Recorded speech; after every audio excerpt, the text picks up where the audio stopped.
South Korea's Financial Services Commission issued a press release on January 12, highlighting potential violations in brokering overseas listed spot Bitcoin ETFs by domestic securities firms.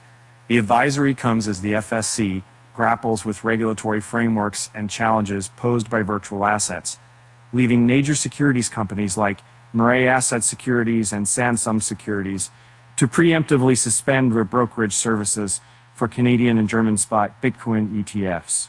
South Korean securities giants, including Mirae Asset Securities and Samsung Securities, took swift action on January 12th, suspending their brokerage services for spot Bitcoin ETFs listed in Canada and Germany. According to the latest report by Dalian, this preemptive measure follows an advisory from the country's financial watchdog, cautioning against domestic trading of overseas listed spot Bitcoin ETFs. Meanwhile, Mirae Asset Securities, known for its prominence in the industry, halted trading in the Purpose Bitcoin ETF, the world's first spot Bitcoin ETF listed on the Canadian Stock and Exchange in February 2021. Despite Bitcoin's smooth trading history through domestic brokerage firms, the sudden suspension aligns with regulatory apprehensions raised by the Financial Services Commission. And however, the report added that while spot ETFs face restrictions, securities firms, which are not included in the FSC's warning list, are continuing to trade Bitcoin futures ETFs, notably that the industry's stance is to await further decisions based on the future policies and regulations set by financial authorities.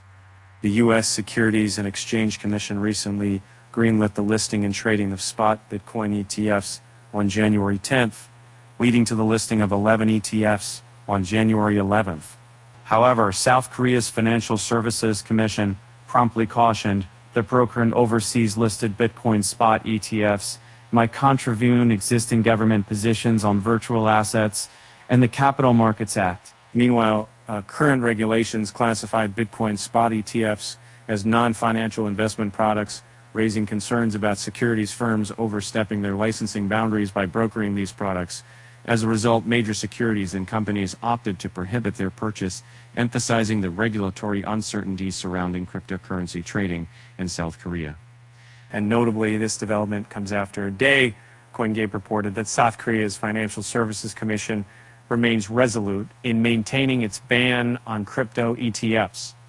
According to the report, FSC officials assert that the U.S. developments hold no significance in their regulatory landscape, emphasizing that the approval of U.S. ETFs will bring about no changes in South Korean crypto regulations.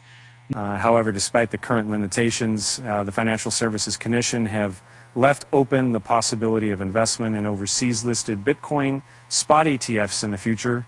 An FSC official stated regulations on virtual assets are being established, and there are overseas cases, such as in the United States, so we plan to further review them. South Korea navigates the director evolving cryptocurrency landscape. The industry awaits clarity on regulatory frameworks that will shape the future of digital asset trading in the country.